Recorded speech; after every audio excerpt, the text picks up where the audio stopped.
Good morning, everyone, and happy Wednesday to you all. The last time we met, we had read about the basic condition and the emerging continuum in the Carl Rogers on Becoming a Person. Today, we are going to move to the 7 stages of the process, and we'll read the first 2 stages, which will bring us to the top of page 135 and starting off on page 132. So here we go. This is Karen Dubin from Sweet Institute. And here we go. 7 stages of process. Let me try to portray the way in which I see the successive stages of the process by which the individual changes from fixity to flowingness, from a point nearer the rigid end of the continuum to a point nearer the in motion end of the continuum.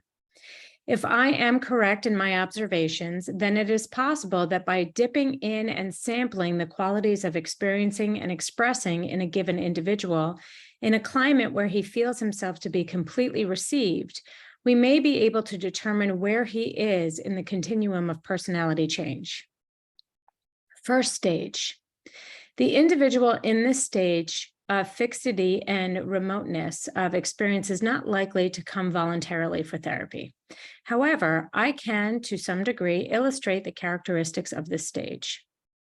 There is an unwillingness to communicate self. Communication is only about externals. Example, quote, well, I'll tell you, it always seems a little bit nonsensical to talk about oneself except in times of dire necessity. End quote. Feelings and personal meanings are neither recognized nor owned. Personal constructs, to borrow Kelly's helpful term, are extremely rigid. Close and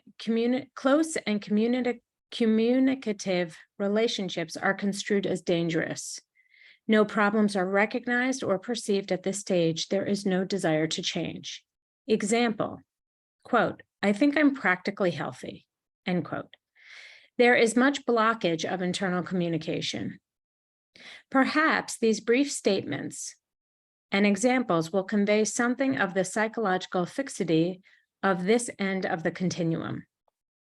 The individual has little or no recognition of the ebb and flow of the feeling life within him. The ways in which he construes experience have been set by his past and are rigidly unaffected by the actualities of his present. He is, to use the term of Gemlin and Zimring, structure-bound in his manner of experiencing. That is, he reacts to the situation of now by finding it to be like a past experience and then reacting to the past, feeling it. The differentiation of personal meanings in the experience of crude or global experience being seen largely in black and white terms. He does not communicate himself, but only communicates about externals. He tends to see himself as having no problems, or the problems he recognizes are perceived as entirely external to himself. There is much blockage of internal communication between self and experience. The individual at this stage is represented by such terms as stasis, fixity, the opposite of flow or change. Second stage of the process. When the person in the first stage can experience himself as fully received, then the second stage follows. We seem to know very little about how to provide the experience of being received for the person in the first stage, but it is occasionally achieved in play or group therapy where the person can be exposed to a receiving climate without himself having to take initiative for a long enough time to experience himself as received. In any event, where he does experience this, then a slight loosening and flowing of symbolic expression occurs, which tends to be characterized by the following. Expression begins to flow in regard to non-self topics. Example, quote, I guess that I suspect my father has often felt very insecure in his business relations, end quote. Problems are perceived as external to self. Example, quote, disorganization keeps cropping up in my life, end quote. There is no sense of personal responsibility in problems. Example, this is illustrated in the above excerpt. Disorganization keeps cropping up in my life, end quote. Feelings are described as unowned or sometimes as past objects. Example, quote, counselor, if you want to tell me something of what brought you here, end quote. Client, quote, the symptom was, it was just being very depressed, end quote. This is an excellent example of the way in which internal problems can be perceived and communicated about as entirely external. She's not saying I am depressed or even I was depressed. Her feeling is handled as a remote, unowned object, entirely external to self. Feelings may be exhibited but are not recognized as such or owned. Experience is bound by the structures of the past. Example, I suppose the compensation I always make is, rather than trying to communicate with people or have the right relationship with them, to compensate by, well, shall we say, being on an intellectual level, end quote.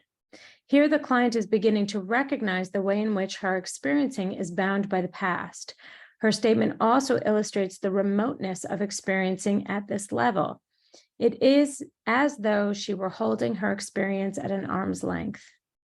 Personal constructs are rigid and recognized as being constructs, but are thought of as facts. Example, I can't ever do anything right. I can't ever finish it, end quote. Differentiation of personal meaning and feelings is very limited and global. Example, the preceding example is a good illustration. I can't ever. It is one instance of black and white differentiation, as is also the use of right in its absolute sense. Contradictions may be expressed, but with little recognition of them as contradictions. Example, I want to know things, but I look at the same page for an hour.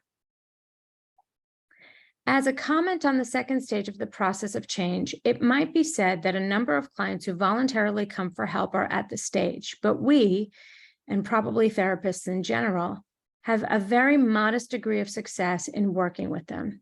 This seems at least to be a reasonable conclusion from Kertner's study, though his conceptual framework was somewhat different. We seem to know too little about the ways in which a person at this stage may come to experience himself as received. An end of reading for today. And the next time we meet, we will do stage 3. And I think we can also perhaps, well, we'll do stage 3 for sure. Stage 4 is quite long, so I want to make sure that we're moving things forward. So have a wonderful rest of your day, and I look forward to next time.